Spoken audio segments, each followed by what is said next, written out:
Okay. Hello semua. Hi everyone. I'm Novel Yazid, Festival Co-Director of Europe on Screen. We are here at Cannes. Actually, we are still in Cannes, and you're watching now a part of our pre-festival program Foto to Europe on Screen Instagram Live. Well, it's 11:30 here. Di sini jam setengah 12 siang. So selamat sore di sana. It's 5:30 p.m. in Indonesia there. So, right, and today I'll be talking with Adela Chelminski. I hope I pronounced your name correctly. You are from Cinando, and if you are wondering what Cinando is, especially if you're not familiar with it, but well, some of us, film people or professionals working in the film industry, pretty much are used to working with and using Cinando platform. So yeah, Adela, welcome. Thank you. So hello, how's your everyone. days so far? Going well, you know, day 6? No, day 7. Day 7, yeah. Actually, day 7. Day 7. So going strong, yeah. Okay, great. And yeah, so perhaps you can introduce yourself and also your profession. So my name is Adela Chelminski, and I am the head of sales and partnerships for Cinando,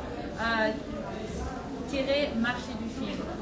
So the full title we can say is Cinando Marché du Film. Cinando Marché du Film. And we only say Cinando. Right, and I mean, if you are not familiar with Marché du Film itself, it's actually a film market that is currently going on at the same time with Cannes Film Festival. So actually, can you talk about the inception of Cinando? Sure. So Cinando was begun, I think the reflection behind Cinando was already begun quite early, in the early 2000s, late 90s. So in the olden days, okay. before we had, you know, a website, you could come and as a marché attendee, so as someone, as a delegate at the market, you were actually given a physical book that had also all of the people listed, their, you know, their names, all of their contact information, their company, etc., so that you knew who was there and you could get in touch with them and everything. And so then the idea started in the late 90s of actually moving this book online so that, you know, it's just easier for everyone. And so that was done, I believe, if I'm not wrong, but I might be getting the dates wrong, in 1997 or 98, really the first version. And then a few years later, in the early 2000s, the decision was made to actually rebrand so that this catalog wouldn't just be a catalog of people attending Cannes, but there was really this vision of making it something bigger, a database for the film industry as a whole, that would really take into account more people and that would allow the database to basically work in more festivals than just Cannes. So Cinando officially opened online, I believe, in 2004. The rebrand was officially done, and you know, we've been around ever since. Yes, almost 20 years now. Yeah. And, well, if you guys are not familiar with catalog, and if you're used to seeing everything in PDF, so I mean, the common practice of festivals, especially with big film markets here, is that, yeah, you're right, you print everything in one catalog, so people bringing bulk of catalogs. They're like this big. Yeah, this big. And like there are 3-4 big film markets every year, so can you imagine like the size of this catalog. So it was initially started more like as a directory. Exactly. Yeah, and that remains even today. Really, the heart of Cinando is that directory, that database where you can really go to search for people in the industry, for companies, people, and films. You know? So it's like, I mean, for us working in the film industry, what makes Cinando useful is that it's like a one hub or one center of directories. I mean, it's really hard for us to get contacts if we have to go to every single website of the sales agent or film distributor. So my next question is, how do you convince these people to submitted their database or willing to participate in Cinando? So like I said, at the very beginning, the database, started as really a database of people that were attending Cannes. So you didn't really have a choice. If you were coming to Cannes, you were going to be on the database, of course. And then, slowly but surely, we started expanding and actually creating partnerships with other film markets. Right. So you mentioned, there's a few big film markets, notably Berlin, the American Film Market, and a number of others that happen throughout the year. So today we work with 12 different ones. But basically, that allows us to actually have an exchange of data with them, and then we have every year the attendees that are going to their markets imported onto Cinando. So that's really the main way that Cinando has expanded. But then, of course, with our brand image also becoming more established, within the industry, you can actually request a subscription, and so you can just go on Cinando, and if you're part of the industry, you basically request to be part of the database, and then our team internally will review every individual request to really ensure that we only remain close to the film industry. That's really important for us, that there's only people from the industry there, only industry people can access all that data. But it's open to all levels of industry, right? Yeah. All levels. We mainly, really the core of Cinando is industry, producers, sales, distributors, and film festivals. And sales agents for a long time were really our main, target audience, we would say, but we have a lot of producers and distributors and festivals as well. We don't really have talent, we don't necessarily have like actors or even that many directors. It's really more for the people who are, creating, financing, and buying and selling films. And you mentioned that your team actually review every single application. So I wonder, how big is your team? And if you can share just a little peek of the day-to-day operational life at Cinando. Sure. Our team is actually quite small. Okay. So our core team at Cinando is 6 people, and then ahead of Cannes we expand to 8, sometimes 9 even, I think. But we remain quite small and efficient, but we're within the Marché du Film team.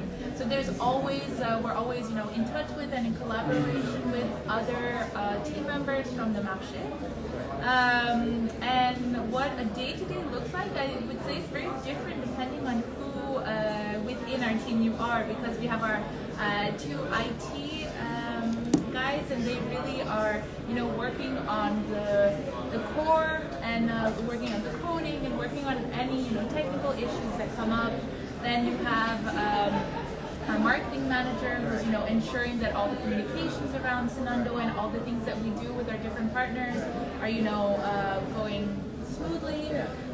There's myself, so I'm in touch with a lot of different festivals, and maybe I can talk about also a little bit later about all the different services that we offer to festivals, because our team then, and especially our operational team of 1, 2, then 3 or 4 people, depending on the time of the year, is really mainly focused on helping really the operational side of things move forward.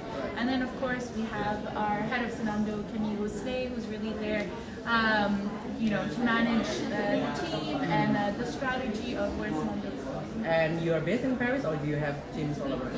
We're based in Paris, just like the rest of the teams of the Marché and the festival. We're all based in Paris. And how long have you joined Cinando?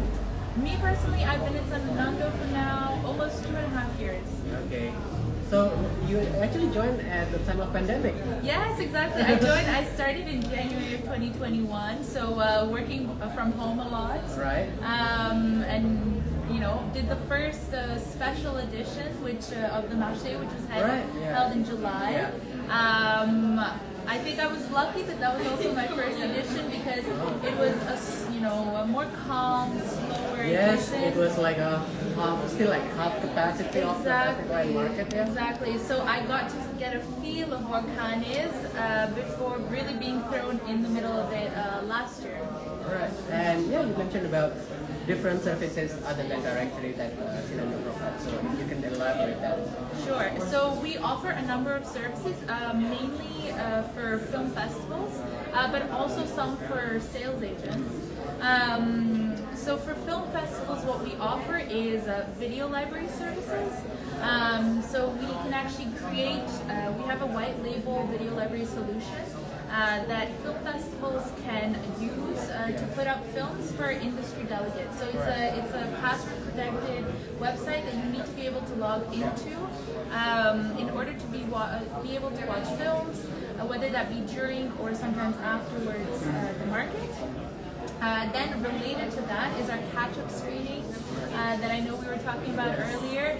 And basically catch-up screenings are something that are available to the full database of Cinando. So it's done on Cinando.com, and after important festivals, including notably Cannes, so that's coming up at the end of June, stay tuned. We will have catch-up screenings where basically you can go ahead and watch films that were part of the different selections. And then we also have, related to that again, just the service of uploading screeners and being able to then, keep your screener on a secure platform and being able to then send out screener invitations, screener links. So that's more targeted towards sales agents and producers, of course. And then finally, we have market environments, and so these market environments are basically dedicated pages within Cinando, the main website, where you can go to see the people who are attending a specific market, the films that are being screened and sold there, as well as the companies that are attending, and even often consult the screening schedule. So we currently today have the market environment for Cannes that's open, but like I mentioned, we work with 12 and actually very soon to be 15 markets throughout the year. So we've added 3 more festivals that are coming up over the summer, so we're excited to be partnering with a few new ones this year as well. Okay, before I forget about the Cinando membership system, because for us who attend film markets like Berlin, and I mean for my case it's always Berlin and Cannes. When we subscribe to Market Badge, we are immediately given the Cinando membership. But what about others who are not able to go to these festivals? So if you're not going to one of our partner markets, so one of the 15 with whom we work, you can actually subscribe to Cinando, as I was mentioning earlier, directly through our website. And we have a paid subscription system. So for 3 months, it's 49 euros. Yeah. And then for the full year, it's 149 euros. Yeah. And well, I mean, if you guys ask me, it's a really good investment, because especially if you work with film festivals and you need to curate a lot of films, it's the perfect website because it's a hub, and you can watch films, and more importantly, and let me stress this again to my fellow festival film organizers, you get contacts. It's not easy to get contacts with people keep changing jobs and moving to different companies, so it's always updated. And yeah, what I also like about the market environment that you mentioned, because sometimes when I watch a film, not even in physical screenings like this, but even in Cinando, and then I just got an email directly from, whoever represents the film, and then asking for feedback. So yeah, Can you just tell me a little bit about the setup of this environment? Of the market environment? Yeah. Sure, and like what is available on there? Yeah. So the market environment basically, if we, like I mentioned, we get the data directly from the market itself, and so we have all of the delegates that are attending, highlighted as such. And then on Cinando, basically all individuals are always linked to a company. So when so it's like a B2B, business to business contact. Very B2B, yeah. It's fully B2B in reality. So when we have all the information on individuals, we necessarily have all the information on the companies that are attending, And then they also get mailings from our side to make sure to update their lineup and everything. And our team goes through and make sure that all of the films that are screening at the different markets and their festivals, because a lot of these markets are linked to a festival, that they're actually on Cinando, that they're updated under the correct rights holder, so the sales agent or the producer, for those that don't have sales yet,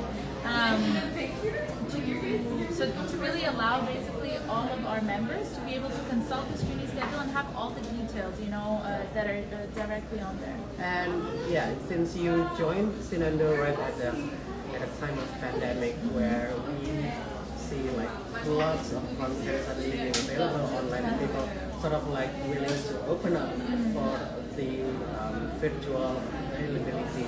And 2.5 years later, how do you see the change in the film industry environment at the heart of pandemic and now post-pandemic? Sure. I mean, I think it's a great question, and things are definitely changing. I think that I can really best talk about this question from kind of the angle of film festivals, because that's really the community that I interact with the most, and we are also, a market and a film festival behind it all. I think that what we're seeing is that a lot of festivals and markets are deciding that, doing a hybrid edition and doing basically an in-person, something in person, and at the same time doing something online that effectively replicates the in-person, experience.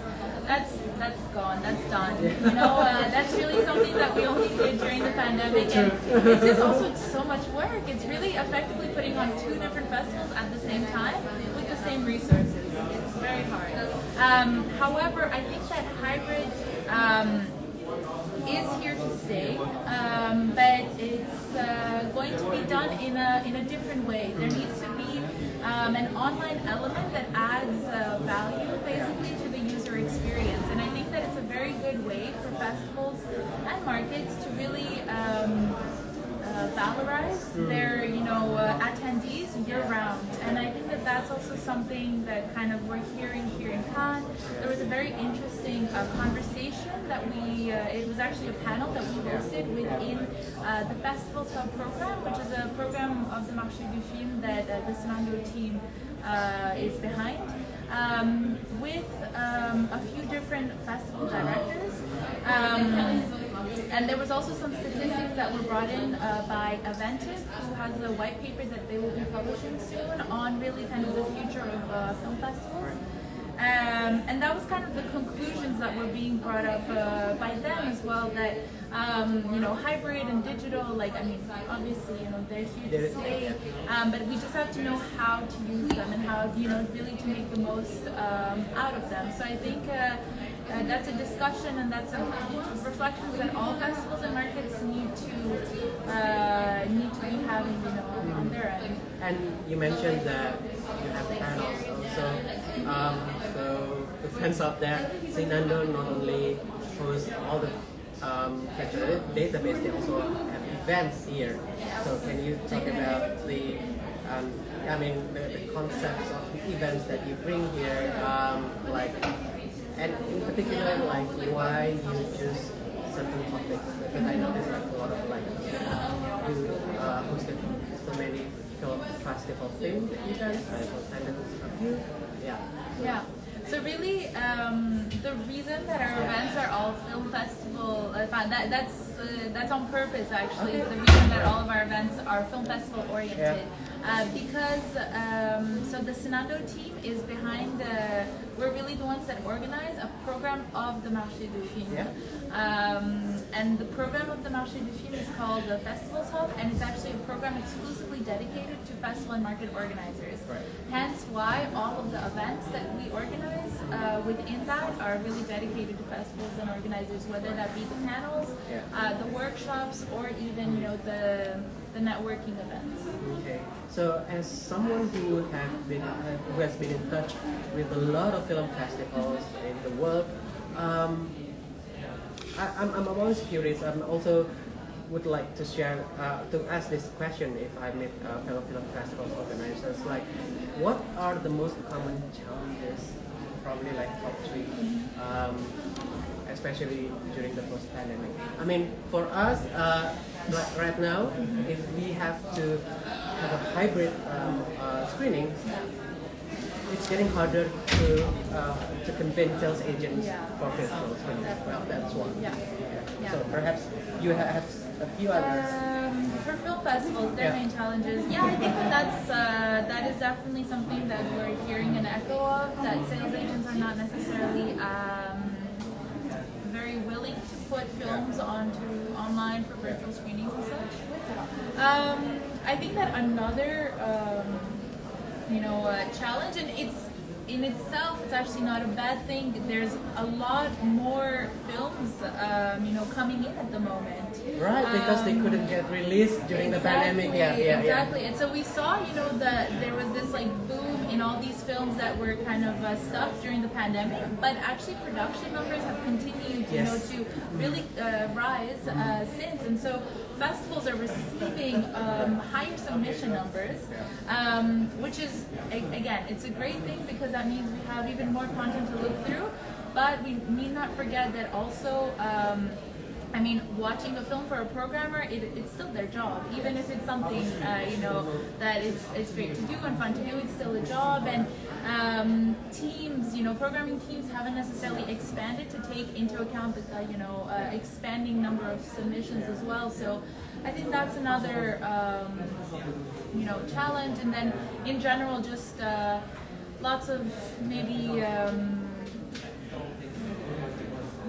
I think that maybe some challenges also about figuring out financing and kind of the future really also of film festivals, because I think that the pandemic did bring about many changes and a shock to the industry as a whole, to film festivals included.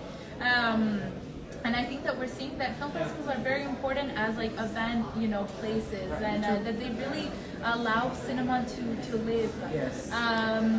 But how do we make sure that that is valorized across the industry, and that these events continue to also receive the financing that they need to be able to continue really putting on quality events every year. And also that's where film festival organizers can potentially meet, I don't know, potential financier maybe in Cinando. Maybe there are few, but I mean behind all these companies, film production companies or film sales companies, that they may be willing.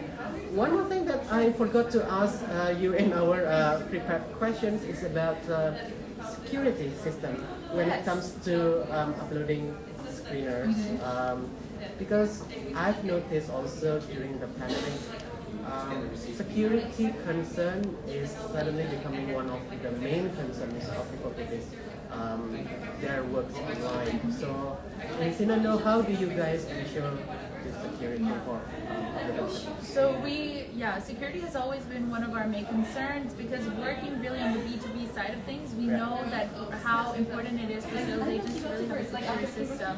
And so actually for a number of years now, we have been working with Ship 72.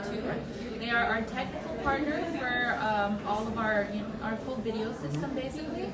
And so for those who don't know what Ship 72 is, it's a company based in New Zealand, and they offer really, high quality, top end video streaming services and security also. So they have a great DRM system, also watermarking. So all films that are uploaded on Cinando are watermarked.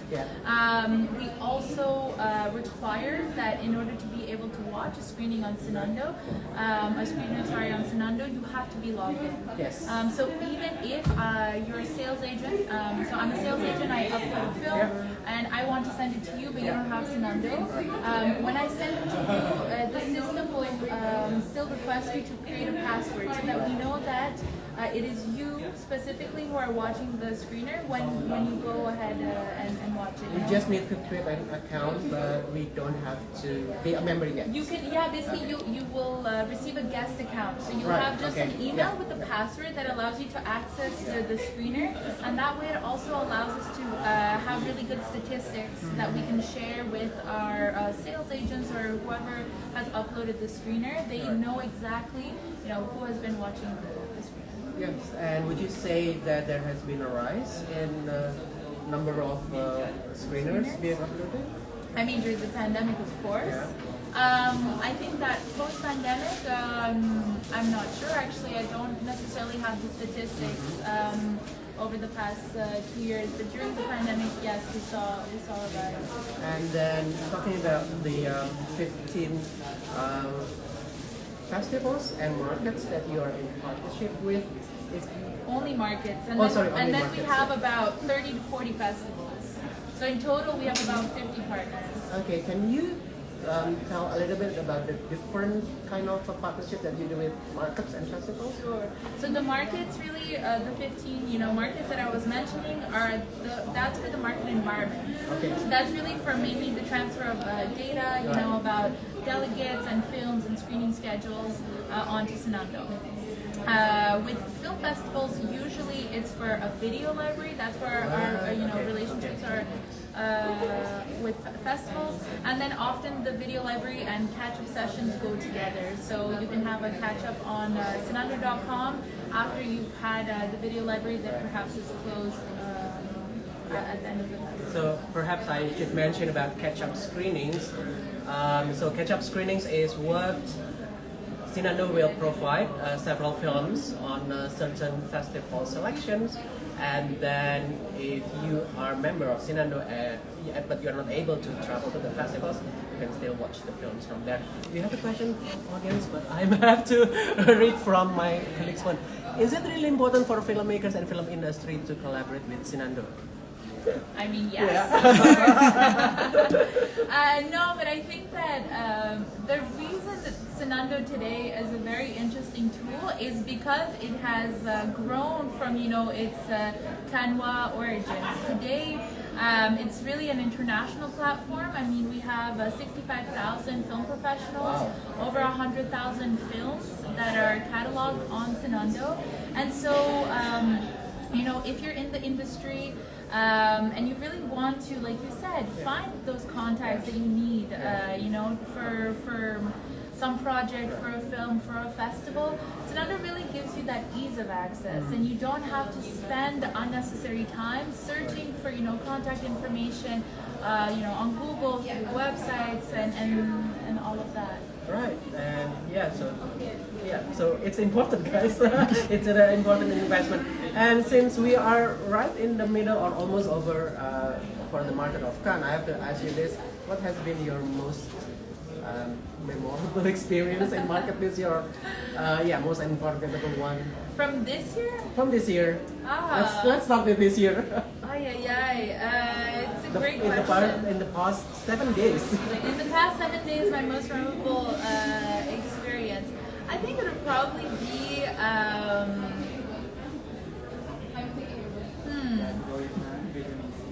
It's a very difficult question because we're running around all day, right? Yes. We're working, we're meeting people, we're going to. Like for me, it's a huge relief yesterday when I saw sun. That's also, I think that's definitely one of the highlights for me too. Is after 6 days basically of rain, finally seeing the sun come out here in Cannes has been wonderful. So maybe the very first Cannes that you were as part of Cinando in 2021. Yes. I wasn't here because it was not easy to travel. But, so how was the situation? Besides the half empty, full market. I mean, it was. I think it was really. I mean, it was my first Cannes, right? So I hadn't had the chance of seeing Cannes before. I think that what I would say was different was also that it just seemed like the pace was a little bit, slower. Yeah. So you were still running around quite a bit, but you weren't maybe sprinting around as you are, today. And I think there was still very interesting content and people to meet and stuff, but there was also that hybrid version which is interesting, but maybe also is a little bit more complicated because when you're here on site and then you need to take a meeting with someone who's online, and you have to figure out the logistics of it. I did have quite a lot of online meetings with people who were in Cannes. Here. So they show me from their you must have been so jealous from their phone or their laptop. Look at this Riviera. I know it was a beautiful Cannes though, and because it was in the middle of July, so you just the weather was gorgeous. You felt like not quite like you were on vacation, but a little bit more. And since okay, we're almost over, but I have to ask you this: how do you see Cinando grow in the future? I think that I can already announce something important that's coming up in the future, and something that we've been working on already since September is a big rework of the whole website, the whole platform. So it's going to be both a UI and UX, redesign of the website itself, but even the database will be migrating. So the last, real update that we did to the website was in 2016. In the tech world, that's like ages ago, a lifetime ago. So what we're really excited about is, having this new platform, this new version that should be out next year. And something we would also really like to do is kind of give more space to dedicated communities, so that really, for example, if you're from the documentary community, you can have a dedicated space on Cinando that you can go to find out more information about, sales agents who handle documentaries and documentary film festivals and doc distributors, etc. Just like what you did here. Yeah, exactly. But really make that available on the website as well, and also increase the number of market environments that we have, give more place to festivals, I think, on Cinando as well. So that's really kind of the future, because I think that Cinando is a really great tool, and we're excited to, just update it a little bit to bring it up to, the needs of the industry today. Right. And will you still retain the color? This is the color of Cinando. Green. Yeah, it's a very vibrant color. I'm happy to say that yes, might not remain the exact same shade, but it will stay green, yes. Okay, that's great. Okay, so, one more question. Is there a tips for young filmmakers in promoting their film via Cinando, or when they first arrive in Cannes? Great question. I think that today, what is offered on Cinando for young filmmakers, especially if you have your sales agent, your producer who's already on Cinando, they can make sure to update their profiles, so that other industry members can see your film, the information around your film. Of course, there's always advertising opportunities as well that are available year-round. And for arriving in Cannes, and I think the last part of the question was like how you can. Yeah, if or they can just promote when they arrive in Cannes. Yeah, you can also. Here, but I think it's harder. It's harder, but I think it's also overwhelming, especially if you just. If it's your first time, sure. But I think that it's harder, but it's also easier in that you actually have people at your disposal, right? It's not just. A website, but you can actually go up to someone and talk to them, whether it be at a stand like ours, whether it be a sales agent, because that's also the majority of the different stands that are here around us are sales agents, or it can be a national pavilion like the ones that are on the beach. Or during the cocktail, you can really strike up a conversation and talk about your project, about your film, and I was approached actually by we were actually approached by short filmmakers a few years ago when we were queuing for screening. So but then they must have the willingness and the bravery to approach people, which not all short filmmakers will do. But yeah, if they have like promo reels or sample of works, even trailer, yeah, you can just contact anyone in this, shop. You do have a lot of shop sales agents, right? We have a short sales agents. Yeah. We do. Let's see how things will also evolve. I think with the rework and what the place of shorts will be, because I think it's also an important part of the industry. We don't necessarily have a lot of short screeners today, but we have we do cater to that community a little bit. All right.